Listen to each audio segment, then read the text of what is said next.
Өнөөдөр анхныхаа бичлэгээр үндэсний бүхийн талбайгаас нөлөө бүхий рэпер болсон хүний тухай ярьж өгье. Түүний хүмүүс хоёулаа ахиж муудахгүй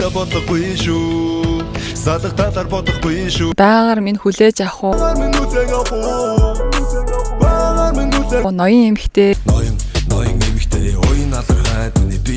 гих зэрэг уран бүтээлээр нь таандарч мэддэг. Гэхдээ энэ хүний ард яг ямар түүх байдгийг тийм ч олон хүн мэддэг байхаа. Түүний жинхэнэ нэр нь Бацаахны Үлзий Учрал гэдэг. Тэрээр 1995 оны 4 сарын 24-нд Завхан аймаг Цосон Сэнгэл суманд айлын цор ганц ууган хүү болон мэндэлсэн.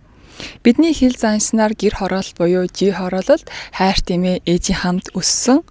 Түүний хүүхэд насны хувьд гэх юм бол Баянгол дүүргийн Эрдмийн ундраа 77 дугаар цогцлбор сургуулийг төгссөн. Энэ сайн хичээл нь математик байсан бол хамгийн тааруу хичээл нь англи хэл байсан гэж ярьдаг.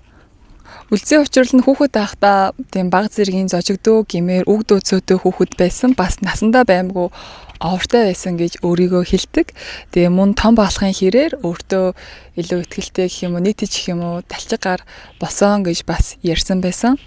Тэрээр өсвөр насндаа 6016 бүхийн барилдаанд оролцож байсан. Бүтэн 1 жилийн турш бүхийн секцэнд явж бүх болох гэж үзсэн байлээ. Даанч түүний нуруулаг бие урт хөл гараас нь болоод бүхийн спортод тийм ч тохиромжтой байгаагүй гэдэг.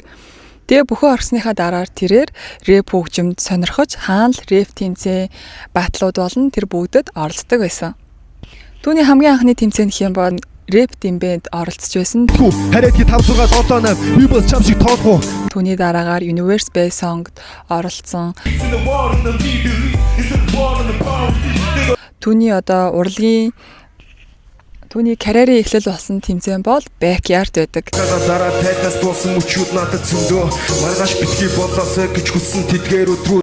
Тэрээр Backyard тэмцээнд эхний шатнаасаа маш амжилттай оролцож тэрүүн байрын эзэн ботлоо явсан байдаг. Зүйл бидэнд олон би харанхуй шүний дараа нараманд тийм итгэдэг болохоор ч үргэлж мөн тус тэмцээнд нь одоогийн нэр бүхий рэперүүд бас оролцож байсан. Шүүгчээр нь Descent, J. Cool ажиллаж байсан юм байна. Түүний хүмүүс рэпер гэдгээр нь сайн мэддэг. Гэхдээ түүний жинхэнэ мэргэжлийг тийм ч олон мэддэггүй байх. Тэрээр Монгол Улсын их сургуулийг програм хангамжийн мэргэжлэр төгссөн. Түүний Тандарс нэрний хувьд яг өөрөө бол оноож зориуд өгсөн нэр биш гэсэн. Их сургуульд байхдаа тэрээр байнга хүүдий буюу малгайтай цамц өмсдөг, мөн алиас гүртэг өмсдөг байсан болохоор үеийнхэн түүнийг Тандар гэж хочлон дууддаг байсан юм байна. Тэгээд муус сурж байхдаа урлагийн тэмцээн болоо тэр тэмцээнд оролцохдоо Тандар гэд нэрээрээ бүртгүүлсэн. Тэгээд тэрнээс хойш ер нь орсон тэмцээнүүддээ Тандар гэж бүртгүүлээд одоогийн биднийх Тандарз болсон байт юм байна. Мөн түүний анхны үерхэл нь их сургуульд байсан ба А гэх нэртэй бүсгүйтэй 5 жилийн турш үерхсэн байдаг. Түүнээс хойш албан ёсны харилцааны талаарх мэдээлэл байдгүй. Фан факт болгож хэлэхэд өөрийгөө гутал өмсгөөрөө 195 см болдог гэж хэлсэн. Бараг 2 м тий. Тэгээ Үлзий Учралын анхны цалинтай тайз нь бол их сургуулийн үйл ажиллагаанд оролцоод тухайн үеийн ханшаар 50,000 төгрөгийн цалин авч байсан гэдэг. Тэрээр их сургууль төгснөхийн дараагаар өөрийн үндсэн мэргэжил болох програм хангамжийнхаа мэргэжлэр хэсэг ажилласан боловч өөрийнхөө хүсэл зорилго тэмүүлэлтэд хөтлөгдөн рэпер болох замналыг сонгосон. Тэгээ рэпер болохдоо тэрээр эхний хэдэн жилдээ ажилтай ажилгүй мэдээж хүний амьдрал юм чи мөнгөтэй мөнггүй цаг уюудыг туулсан. Тэгээ түүний гаргасан дуу болон хийт бол чанартай байж одоогийн бидний мэдих Тандарз болсон. Бидний мэдих Тандарзын алдартай дуунууд гэвэл ноён эмэгтэй байгаагаар минь хүлээж авах уу бүгдийг 0-оос эхлэн цөмөөхөө гих мэт дуунууд нь багтдаг. Цөмөөхөө анимашн клипийн бүр YouTube дээр 31 саяас дээш үзэлттэй байдаг. Зүрхийг минь цогтуулж чадсан хүүхэлтэй би хэн. Нэгэн удаа сэтгүүлч түүнээс асуухдаа та бүх уран бүтээлдээ 100% сэтгэл ханамжтай байдгүй гэхэд тэрээр би хийсэн дуунуудтай 100% сэтгэл ханамжтай байдгүй. Гэхдээ одоо миний хэлж чадах 100% болсон гэж дуу маань гэвэл байгаагаар минь хүлээж авах уу гэх дууга хэлсэн байдаг.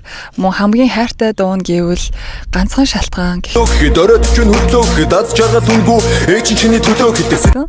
Тэгээ ганцхан шалтгаан дуу нь болохоор тухайн үед Заяа гэх нэртэй цусны хор тавдартай тэмцэж исэн залуу би цусны хор тавдартайгаа өөдрөгөр тэмцэж байгаа. Заяа Би өмдөөгүй байхдаа ер нь Тандарцтай холбогдоод өөрийнхөө бодит түүх, өөрийнхөө туулж байгаа бүхнээ хуваалцаж тандрыг дуу зохиохыг санал болгосон юм билээ. Тэгээд тухайн үед тандарц нь шийдлаатай холбогдсон энэ дуугаа маш богино хугацаанд гаргаж гарсан даруйда хийт болсон билээ. Тэр ч утгаараа дуу гэдэг зүйл зүгээр нэг уран бүтээл биш, хүний амьдралд урам зориг, итгэл найдвар өгдөг гэдгийг тэр батлан харуулсан. Бас тандарц нь цагдаагийн байгууллагатай хамтран дээрлэхэх дэлгэрэх ёсгүй аяны элчгэж явд юм байна. Түүний суулд гаргасан уран бүтээл нь монголчуудын үүх соёл, өв уламжлал, ондоошлыг шингээсэн маш гайхалтай Тэнгэрийн эмээх альбомыг гаргасан байгаа. Тэр альбомд нь Гигэн эмээх нэртэй дуу байсан. Тэр дуу нь гарсан даруйда ороогүй сүм гэх романы борлуулалтыг огцон өсгөж бүр номын дэлгүүрүүдийн лангуунуудыг хооллосон билээ. Түүх болгон ихтэлтэй сайхан байдаггүй штэ. Зөв хүнээ олуулж намайг үлдээ. Зөв хүн гэж бодуулж намайг хүлээ. Сүг болтоо чамаар би өгчөж үлээ. Мөн саяхан тэрээр Тэнгэрийн эмээх нэртэй тоглолтоо маш амжилттай зохион байгуулсан. Тухайн тоглолтод тэрээр өөрийнхөө бүх дуунуудыг амьд хөгжмийн хамтлагтайгаар амьд хоолоогоор дуулж танилцуулсан. Тандарц нь өөрийгөө жинхэнэ Монгол рэпер гэдгээ баталсан тухайн тоглолтоор уг тоглолтод Монголын маань хүүхэд залуучууд маань бүгд үндснийхэн гоё дээлийг өмсөж очиж тоглолтоо үзнэ. Үнэхээр гайхамшигтай надад санагдсан. Тэгээд үзсэн хүмүүсийн сэтгэлээс харуул тухайн тоглолт нь яг л кино шиг байсан, яг л кино клип шиг болсон гэж хэлсэн байсан. Үнэхээр гайхалтай тоглолтыг хийсэн. Танзарын талаарх мэдээллүүд тиймч олон нээлттэй байдгүй. Ялангуяа хувийнхаа амьдралыг нууцлдаг уран бүтээлчдийн нэг юм шиг санагдсан. Тэгээ би өмнө өгсөн байсан ярьцлагаас нь шүүж авч агаад энэхүү мэдээг бэлтгэлээ. Хэрвээ дутуу үлдээсэн, нэмж ярьсан зүйл байгавал комент хэсэгт засаж үлдээгээрэй. Дараагийн бичлэгээр уулзтлаа. Түр баяртай.